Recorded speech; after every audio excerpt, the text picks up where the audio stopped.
nous allons cette fois-ci continuer avec les fonctions, comme je l'ai dit.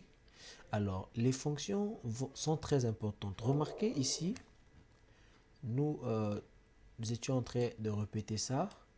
Nous avons maintenant un low-code et vous voyez, imaginez que nous avions 10 menus. On devait avoir 10, donc ici on devait avoir des instructions qui seraient à peu près de cette taille. On peut se retrouver très vite avec un code source qui est vraiment énorme. Donc comment faire pour déjà avoir un code source qui est clean?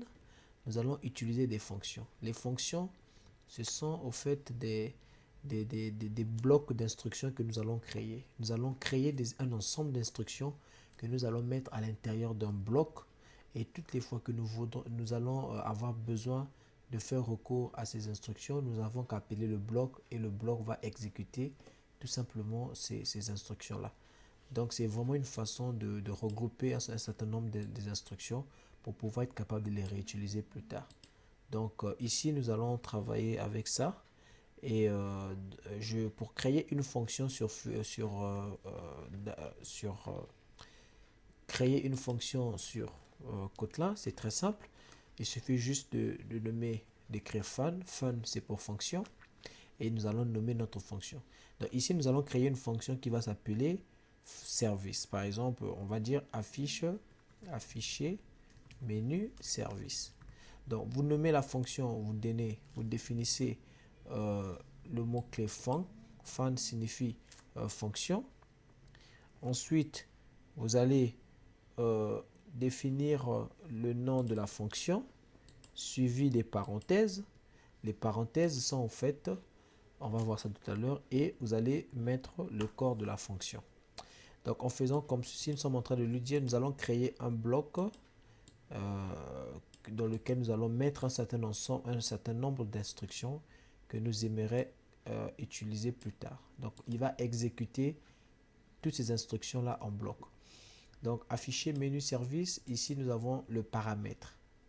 Donc le paramètre que va prendre notre fonction. Le paramètre que va prendre notre fonction. Donc ici on va dire tout simplement notre fonction n'aura pas de paramètre pour l'instant. Le paramètre c'est un élément qu'on passe à notre fonction. Il peut arriver que vous créez des fonctions qui vont avoir besoin d'un certain nombre de données pour pouvoir traiter à l'intérieur un certain nombre d'informations pour pouvoir exécuter un certain nombre d'instructions ici. Donc les paramètres servent vraiment à passer. Par exemple ici vous avez scanner. Vous avez scanner par exemple ici. Nous avons passé un paramètre à l'intérieur de scanner. Donc à l'intérieur de cette classe scanner, vous allez voir si j'appuie CTRL, clic droit, vous allez voir que le scanner que nous avons passé ici est utilisé à l'intérieur de cette fonction scanner. Donc ici, c'est une fonction qu'on appelle constructeur, mais nous allons voir ça plus tard. Donc, c'est exactement ce que nous allons faire. Et pour l'instant, nous avons besoin d'aucun paramètre. Donc, tout ce que je vais faire pour afficher le menu, je vais appeler afficher menu service. Donc, je vais prendre tout ce qui est ici, tout ça, et je vais finalement, je vais mettre ça dans ma fonction afficher menu service. Donc, je coupe et je colle ça ici. Et je vais tout simplement venir là et je vais appeler la fonction. Pour appeler la fonction, on appelle la fonction par son nom. Donc, on va dire afficher menu service, tout simplement. Donc, voici comment on appelle une fonction. Donc, je dis afficher et je passe les paramètres. Ici, nous n'avons aucun paramètre. Donc, c'est ce que nous allons faire pour les autres, vous avez compris. Donc, on aura fonction, afficher, menu, etc. Menu, nous avons service, nous avons abonnement. Donc, on va dire menu, abonnement. Ainsi de suite. Donc, je vais également prendre ici le menu abonnement, tout ça. Et je vais le mettre ici. Voilà, nous avons créé une deuxième fonction. Et ici également, on va appeler au niveau de menu abonnement, nous allons tout simplement appeler la fonction afficher menu abonnement. N'oubliez pas les parenthèses. Ok, nous revenons là. On va pour la fonction plan tarifaire. On va dire afficher, on l'a pas encore créé, on va créer ça tout à l'heure, plan tarifaire. Donc je viens ici, fonction, afficher, plan tarifaire, ok. Voilà, je vais tout simplement faire la même chose. Donc pour ce qui est du 4 et du 5, je vous laisse faire ça. Je reviens juste après avoir complété cela. Donc voilà, j'ai ici donc menu, affiche menu. Donc j'ai ajouté tout ça, j'ai créé une afficher menu aide, afficher menu votre contact, votre compte, etc. Donc si je réduis ici, vous voyez bien que nous avons on a toutes nos fonctions ici. Je lève le rouge. Donc nous avons ici 1, 2, 3, 4, 5. Il y a 5 fonctions. Donc le cinquième, je vais l'appeler ici. Afficher. Afficher, pardon. Donc afficher. Menu aide. Donc si j'exécute mon code comme précédemment, il y aura, tout va marcher, tout va fonctionner comme avant. Parce que c'est exactement comme si on prenait tout ce que nous avons mis à l'intérieur de cette fonction-là. C'est comme si on le prenait et on le mettait à l'intérieur ici. C'est ce qu'il va faire. Arrivé ici, il va rentrer à l'intérieur de cette fonction et il va exécuter toutes les instructions qui s'y trouvent avant de sortir pour aller vérifier les autres cas. Donc, les fonctions sont très pratiques dans le sens où on peut par la suite réutiliser cette fonction-là pour pouvoir, si on veut ailleurs réutiliser la fonction, si on veut afficher ailleurs un menu plan tarifaire, il n'y en a qu'à appeler afficher plan tarifaire, automatiquement il va afficher le plan. Au lieu de pouvoir copier tout ce qu'on a mis dans le plan tarifaire et le dupliquer, le mettre un peu partout. Donc ici je fais mon test, je rentre le code, il va me demander de mettre le menu, je fais un menu 1, service, voilà, j'ai le menu service qui est là. Donc tout marche normalement. Alors la raison pour laquelle nous avons travaillé avec les services, c'est vraiment les fonctions, c'est vraiment ici là pour que vous puissiez voir comment c'est simple ces notions-ci. Parce que beaucoup de gens que je rencontre, ils s'embrouillent parfois avec tout ça. Mais je pense que de cette manière, vous avez compris à quoi servent vraiment les fonctions. Et n'hésitez pas, si jamais vous avez des problèmes, des difficultés à comprendre cela, à commenter la vidéo, à laisser votre préoccupation. Je reviendrai sur tout ça et je verrai comment je pourrais encore peut-être faire une autre vidéo pour vous expliquer dans la profondeur comment fonctionnent les fonctions. Pour l'instant, par rapport à cette première application, c'est tout ce que nous allons voir des fonctions. Donc, notre application est là. Je pense que nous avons fini tout ce qu'on voulait faire par rapport à cette application. Il n'y a vraiment rien de compliqué. Vous remarquerez que nous avons étudié, nous avons vu les variables, pas en profondeur, mais nous avons appris quand même comment fonctionnent les variables. Ici, nous avons utilisé le scanner pour pouvoir récupérer les données de l'utilisateur. Donc, le scanner, il permet de récupérer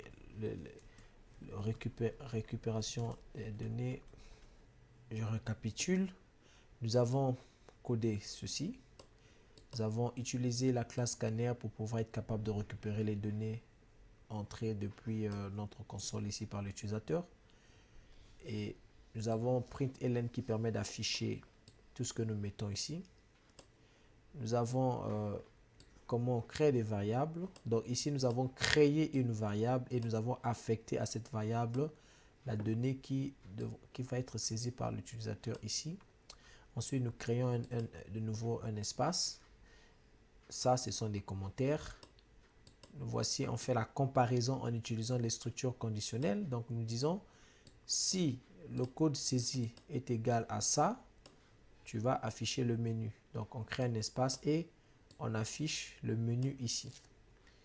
Nous avons par la suite le menu, on demande à l'utilisateur de rentrer son choix et nous récupérons le choix de l'utilisateur. Et selon le choix de l'utilisateur, nous testons. Si choix égale à 1, affiche menu service. Pourquoi? Parce que l'indicateur que nous avons donné à l'utilisateur ici, ce sont les numéros ici sur les menus. Donc l'utilisateur est censé choisir 1, 2, 3, 4 ou 5, etc. Donc là, nous avons tout ça.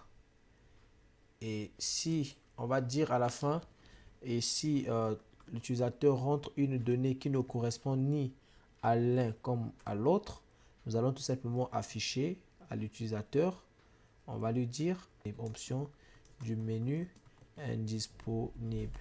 Donc voilà, ça c'est ce que nous allons ajouter. N'oubliez pas, lorsque vous travaillez avec des when, n'oubliez pas la flèche juste là. Voilà. Donc c'est ce que nous allons faire, c'est ce que je viens d'ajouter. Donc when nous permet de tester sur une variable, tester sur une valeur contenue dans une variable par rapport à ce que nous définissons ici. Donc en disant si choix, il va vérifier est-ce que choix égale à 1. Si choix égale à 1, il va exécuter le code et lorsqu'il aura fini, il va vérifier est-ce que choix égale à 2. Si choix n'est plus égal à 2, ben, il va vérifier. Puisque choix ne peut être que 1 à la fois 1 ou 2. Donc dès qu'il aura fini là, il ne va plus exécuter tout le reste. Maintenant, si choix n'est pas égal à ce que nous avons défini ici, donc n'est pas égal à 2, 3, 4 ou 1, en ce moment, il va afficher ce message. Donc, et si le code que nous avons saisi ici ne correspond pas à 200, nous disons à l'utilisateur, ce code n'est pas pris en compte. Donc, voici un peu tout ce que nous avons fait pour récapituler. J'espère que cette vidéo vous a vraiment aidé de pouvoir déjà au moins comprendre que c'est facile, que vous pouvez l'apprendre. Et puis aussi, ça vous a aidé de comprendre comment on peut déjà avec les éléments les plus basiques avoir déjà quelque chose qui fonctionne. Donc en ce qui concerne naviguer à l'intérieur des sous-menus, vous êtes libre de pouvoir aller plus loin. Vous pouvez créer des autres sous-menus. Quand on appuie par exemple sur 1, on rentre dans ce menu, donc vous pouvez récupérer la valeur, etc. Mais moi, je vais m'arrêter ici. Donc, n'hésitez pas si vous avez des préoccupations particulières et que vous ne vous êtes pas senti à l'aise par rapport à ce que j'ai fait. Si vous avez des suggestions ou des propositions à me faire, n'hésitez pas de pouvoir de laisser tout dans le bloc de commentaires et je vais revoir tous ces commentaires et je verrai comment je pourrais soit faire une vidéo ou si ce sont des conseils ou même encore des propositions, je pourrais voir comment je peux m'améliorer. Donc en tout cas, merci beaucoup d'avoir passé ce temps avec moi et je vous remercie et n'oubliez surtout pas de vous abonner sur la chaîne et n'oubliez pas aussi de vous abonner au test de recevoir les notifications en appuyant sur la notification qui est juste en bas. Et juste pour rappel, Codeur Passionné est sur Internet, donc nous sommes sur Facebook, nous sommes sur Twitter. Donc vous pourrez évidemment nous suivre là. Nous allons commencer à publier tout ce que nous faisons ici. Et donc si vous voulez être au courant de tout ce que nous faisons, vous pouvez aussi nous suivre sur ces plateformes là. Donc sur ce, je vous remercie. Retrouvons-nous donc à la prochaine vidéo où nous allons voir ensemble notre prochaine application qui est notre application de convertisseur de monnaie. Nous allons voir comment on va construire cette application. Je vous remercie et à la prochaine vidéo.